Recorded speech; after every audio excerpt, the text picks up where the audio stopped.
they could relieve all of that stuff off our plate to free up our time to truly just be in our unique ability. That's massive. You're going to get a 5-10x return off that investment very quickly. So you might not need one, but it's like, what would happen if I had one?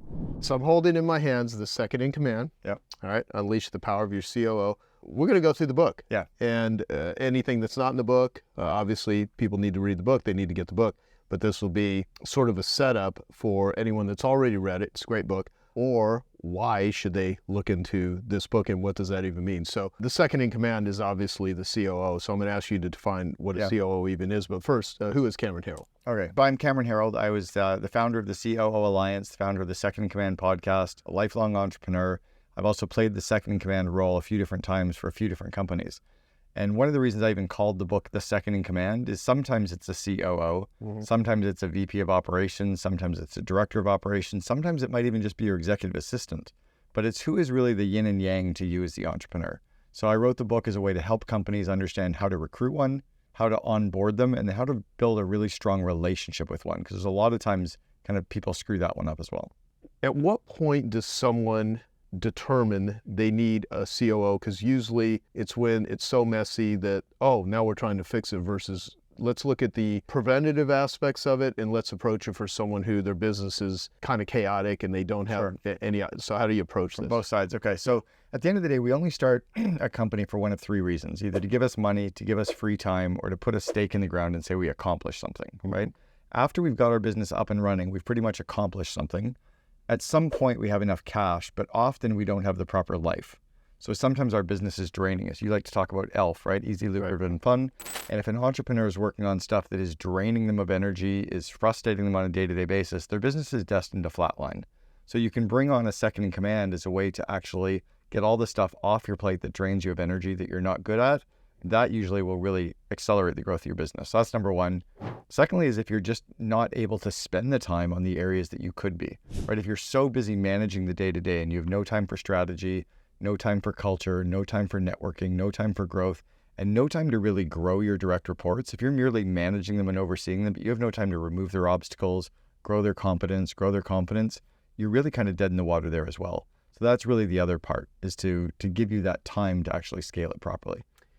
Have you found that with the differences between like an operational person and a visionary entrepreneur, that most of them clash in terms of how they do things? And the reason I bring this up is that it's real easy to resonate and be chummy with people that think like we do, that kind of feed off of our energy. But oftentimes the very best person that you may be a visionary entrepreneur brainstorming with is not the person who's going to be executing and doing the operational aspects of the business. So, but how does one go into this prepared to not either hire the wrong person or look for the wrong person or the wrong talent and behavior to match what it is that actually needs to get done? I'm going to use an example that if we're trying to find a partner, we want to find a woman who matches us.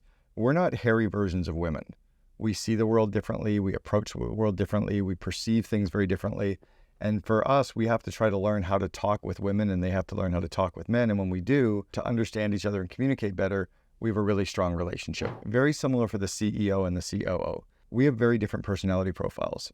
You're familiar with the Colby profile. Most entrepreneurial CEOs are very high on the third number, which is quick start. They like to start now, plan later. They initiate very quickly. Momentum creates momentum. They're shooting from the hip. They're the perpetual motion machine, and they need to be. Most COOs are very high in the first two numbers. They're either a very high fact finder, so they like to ask a lot of questions before they start something, which often drives entrepreneurs crazy because we just want to get started. They're actually just trying to understand us. The second number is called follow through. I believe it's kind of misnamed. I think it should be more like the systemer, because they put systems or playbooks or processes in place before they initiate a project. Most COOs are high in those first two numbers. When we learn how to speak COO, we learn how to say, do you have any more questions for me? What else would you like to know about my idea that I'm dumping on your plate right now? Do you want to show me the system that you've got and see if I can poke holes in it so that you truly understand my idea so that I can really release myself of it? The biggest gift that COOs can give us is to talk faster, to speak in bullet points, to give us the executive summary of the executive summary. Like 3 bullets is all we need. We don't want the pages of information that they have. We don't have room for it. But if we ever ask them a question, they better have that for us. So we have to learn how to communicate with each other. That's part of the interviewing process as well, as understanding yourself. When you really understand yourself, then you know what you're looking for in that yin and yang partner of the COO. So in your mind, do you think they tend to slow down the visionary entrepreneurs? Do they slow them down perceptually, but really so they can speed them up? Yes. I mean, that's what I was going to get at, because I think the perception is, well, oh, all these questions I'm going to ask, I'm going to prepare, I'm going to pause, I'm going to think. But in the long run, I think that'll get you going to where you want to go faster with less zigzags. But I think at the beginning, perceptually, it's going to be like, well, this is like slowing me down. Correct. Right? So what we try to teach all of our members of the COO Alliance, when an entrepreneur comes to you with an idea, we say, I love that idea. Let's go for a 2-minute walk so I can ask you some quick questions so I understand it more. Entrepreneurs love to walk and talk. They love to pace while they're thinking out loud. The fact that we've already said, I love your idea, gives it a safe place to ask questions. I'm not debating you. I'm trying to understand it. They're like, great, let me tell you more about my cool idea. They want to do that. And you give them a small container of 2 minutes, it might take 10 or 15, but they're fully committed on the 2 minutes. And if you keep asking questions, they want to keep telling you about their project. So that's exactly what it is. You're kind of slowing down to speed up.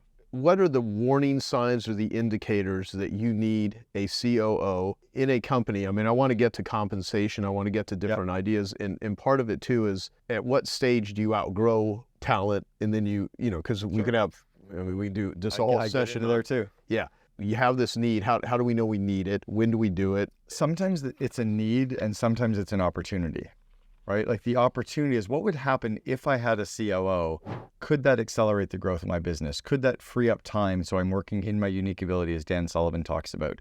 Right? If we look at our activity inventory as an entrepreneur, we're often working on 80% of the time on stuff that drains us of energy and we're really not that great at.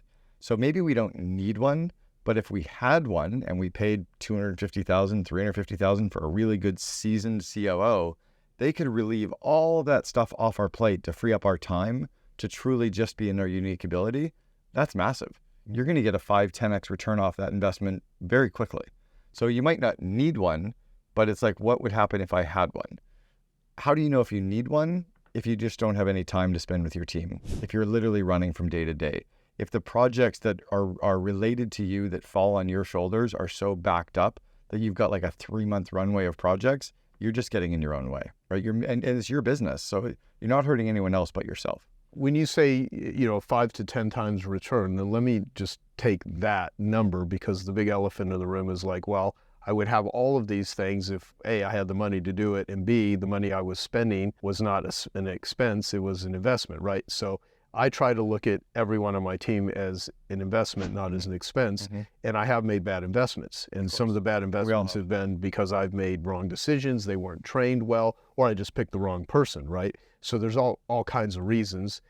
I mean, is there a sort of way that you look at COOs as like, they're going to do money-making activities. They're not just going to do operations, but like, let's talk about how do you self-liquidate and finance, not just COOs, but team in general, because you help people build companies. So let's say that you're an entrepreneur of a 30-person company and you're managing a team of 5 or 6 people that are running the whole business for you.